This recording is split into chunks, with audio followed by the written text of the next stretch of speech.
Let's have a look at the value that OKR can bring to early stage companies. As most of you probably know, OKR has been used by companies like Google, LinkedIn and Twitter from the very early days, and there are good reasons for that. The one thing that all startups aspire to is rapid growth. That means that they set very ambitious targets for themselves. To realize these targets, you need innovative ways and innovative approaches to your problems. You need to find out what works and what doesn't work very quickly, and you need to implement required changes as fast as possible. With strictly limited resources, it's absolutely crucial that every team member is able to give its best every day.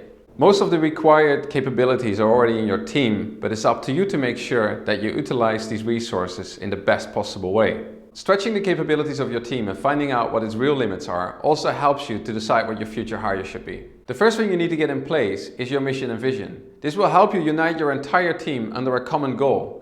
You also need this mission and vision to sell your company to future investors, customers and employees. Once you have all of that in place, OKR really helps everybody understand how they can contribute in the best possible way and help drive the company forward as fast as possible. A good example is one of our investors. When they decided to adopt OKRs for 2017, they sat together with the team to come up with the annual OKRs for this year.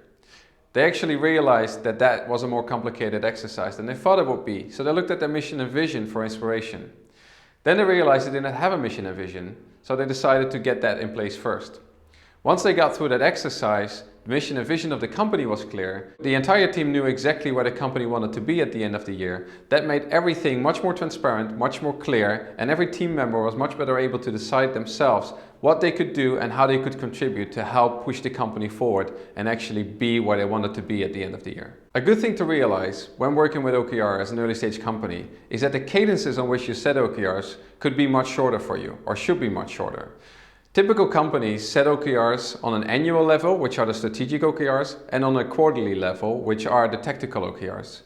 For an early stage company, you might decide that your strategic OKRs actually last for 6 months, for instance, and your tactical OKRs should last for 1 or 2 months, for instance. Simply because for an early stage company, the environment is changing much faster. Going through these cadences quicker will also help you respond to change quicker. Most importantly, working with OKR in a startup will help ensure that every team member helps the company realize its mission and vision. The sooner you implement OKR, the better, because with every extra team member, it will become more complicated. Make OKR part of your team culture ASAP.